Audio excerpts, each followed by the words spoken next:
오늘 본인들이 많이 안 나오셨습니다. 일정 때문에. 바른미래당 제51차 원내 정책회의 개최하겠습니다.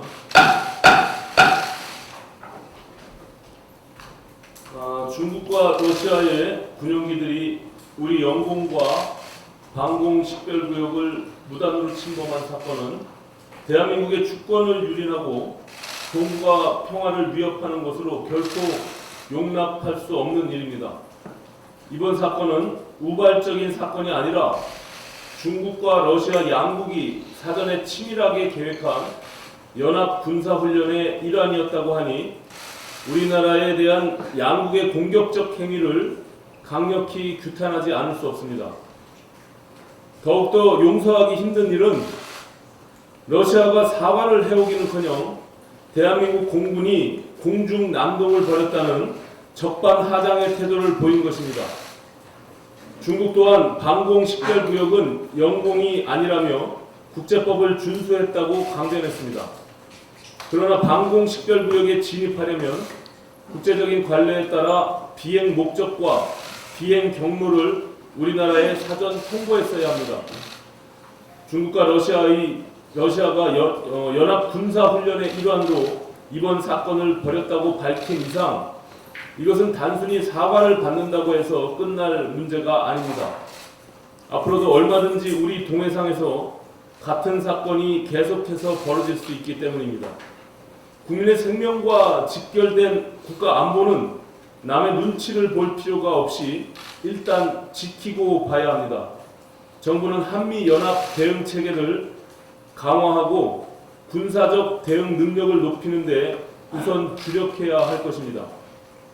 아울러 우리 동해상 상공이 주변 강대국들 간 격전의 화약고가 되지 않도록 중국과 러시아를 상대로 한 외교적 우호관계 확대에도 심혈을 기울여야 할 것입니다.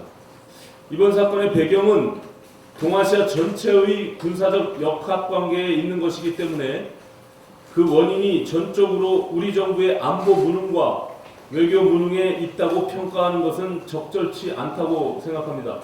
그러나 문재인 정부의 어리숙하고 위태로운 외교 안보 정책이 국민을 불안하게 해온 것 또한 부인할 수 없는 사실입니다.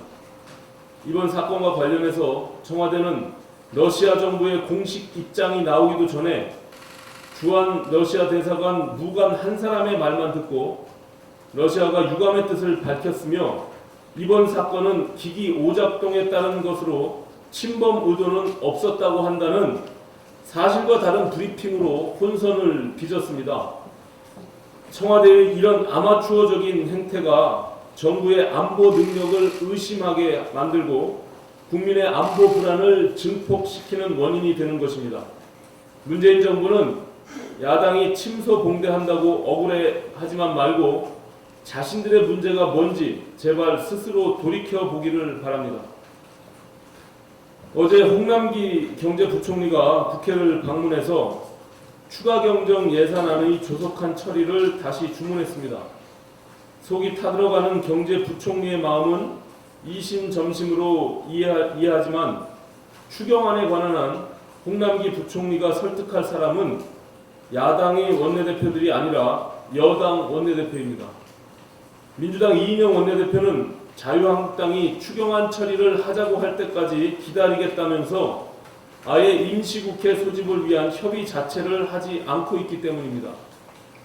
바른미래당은 조속한 시일 내에 임시국회를 열어서 산적한 민생 법안들과 일본의 수출 규제 철회 촉구 결의안을 통과시키고 추경안 심의도 재개하자는 제안을 이미 드린 바가 있습니다. 나라 전체가 내후 외환으로 어지럽습니다. 일본의 경제 보복에 이어 중국과 러시아 전투기의 침범까지 겹치면서 국민들의 불안이 가중되고 있습니다.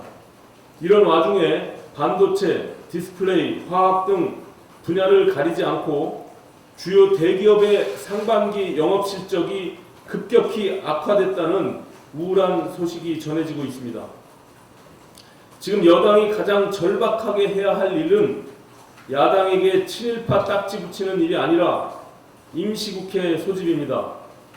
다시 한번 촉구합니다. 원포인트 임시국회라도 열 수 있도록 민주당은 임시국회 소집 논의에 적극적으로 나설 것을 다시 한번 촉구하는 바입니다. 정책의장 최입입니다. 지난 23일 공정거래위원회는 2014년부터 2017년까지 6건의 하도급법 위반 사례가 적발된 하나시스템에 대해 건설업 영업정지 그리고 공공사업 입찰 참가 자격 제한을 관계기관에 요청했습니다. 하도급법 위반으로 영업정지를 요청한 첫 사례입니다. 대기업과 중소기업 간 하도급 위반이 상습적으로 일어남에도 불구하고 근절되지 않는 것은 피해 중소기업이 원청 대기업의 갑질이 두려워 적극적으로 나서지 않기 때문입니다. 그래서 불공정 행위를 근절하기 위해서는 공정거래위원회 등 정부의 엄정한 행정 집행이 필요한 것입니다. 공정위의 요청을 받은 국토부와 조달청 등 관계기관은 하나시스템에 대해 입찰 참가 자격 제한 등에 대해 엄정하게 판단하여 하도급 갑질이 근절될 수 있는 계기를 마련하기 바랍니다. 국회 또한 하도급 문제와 함께 일감 몰아주기 등의 대기업의 불공정 행위를 근절하기 위해서 공정거래법 개정 등에 힘써야 할 것입니다. 오늘 취임하는 윤석열 검찰총장에게 몇 가지 조언을 드리겠습니다. 윤석열 검찰총장은 인사청문회 과정에서 제기된 의혹들을 해소하지 못하고 스스로 위증 논란을 일으켜 이 정부에서 국회 인사청문 경과 보고서 없이 임명이 강행된 16번째 인사가 되었습니다. 윤석열 검찰총장의 위증 논란은 계속 꼬리표를 달게 되었습니다. 검찰 수장으로서 매우 불명예스럽고 부담되는 일이 아닐 수 없습니다. 윤석열 검찰총장은 취임 이후에라도 위증 논란에 대해 국민 앞에 해명하고 사과해서 실추된 명예를 회복하시기 바랍니다. 그래야만 개인 윤석열도 살고 검찰 수장 윤석열도 살 수 있습니다. 윤석열 총장은 인사청문회에서 강자 앞에 엎드리지 않고 불의와 적당히 타협하지 않았다. 정치적 중립을 확실히 지키겠다고 국민과 약속을 했습니다. 윤석열 검찰총장은 국민과의 약속을 지키는 길은 검찰을 권력의 지배나 권력과의 유착에서 독립시켜 정치권의 부패에 대해서는 여야를 가리지 않고 공명정다에게 수사해야 하는 것입니다. 윤석열 검찰총장은 국회의 조언을 마음 깊이 새기고 검찰총장으로서의 임무를 다하기 바랍니다. 이상입니다.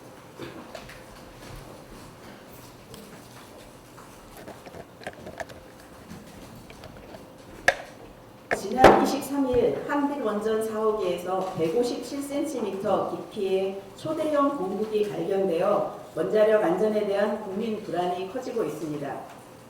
공국이 발견된 콘크리트 벽 두께가 약 167cm임을 감안할 때 10cm 내외의 두께 벽에 우리의 원자력 안전을 맡기고 있었던 셈입니다. 이것은 단순히 콘크리트 벽에 구멍이 난 것으로 치부해버릴 문제가 아닙니다. 원자력 안전 관리에 심각한 구멍이 난 것입니다. 같은 시기에 같은 기술로 건설된 한빛 3호기, 4호기에서 일반적 원전들에서 발견된 것보다 훨씬 많은 총 191개의 공국이 집중적으로 발견되고 있습니다. 원래 이번에 문제된 공국도 처음 발견됐을 때는 깊이가 38cm라고 알려져 있었지만 확대 점검 과정에서 157cm로 커진 것을 고려한다면 또 어디서 어떤 초대형 공국이 발견될지는 미지수인 실정입니다. 상황이 이런데도 원자력 안전에는 큰 문제가 없다고 말하는 정부의 안전인식에 통탄을 금할 수가 없습니다. 이명박 박근혜 정부에서 계속되었던 해이한 원자력 안전의식이 탈원전을 외치는 문재인 정부에서도 계속되고 있는가 의문이 듭니다. 아니 그 정도가 아니라 문재인 정부의 탈원전 정책이 탈안전 정책으로 변질되고 있는 것은 아닌지 의심스럽습니다. 늦었지만 이번 사고를 계기로라도 탈원전으로 대표된 문재인 정부의 원전 정책에 대해 전면적인 재검토가 필요해 보이며 한빛 3, 4호기에서 발견된 공급과 구멍에 대해 긴급 보수와 면밀한 재점검이 있어야 할 것입니다. 바른미래당은 원자력 안전에 대한 국민적 불안을 해소하는 데 노력할 것이고 안전하고 지속 가능한 원자력 발전소 운영이 될 수 있도록 소당적 협력을 아끼지 않을 것입니다. 이상입니다. 예, 고맙습니다. 비공개로 전환하겠습니다.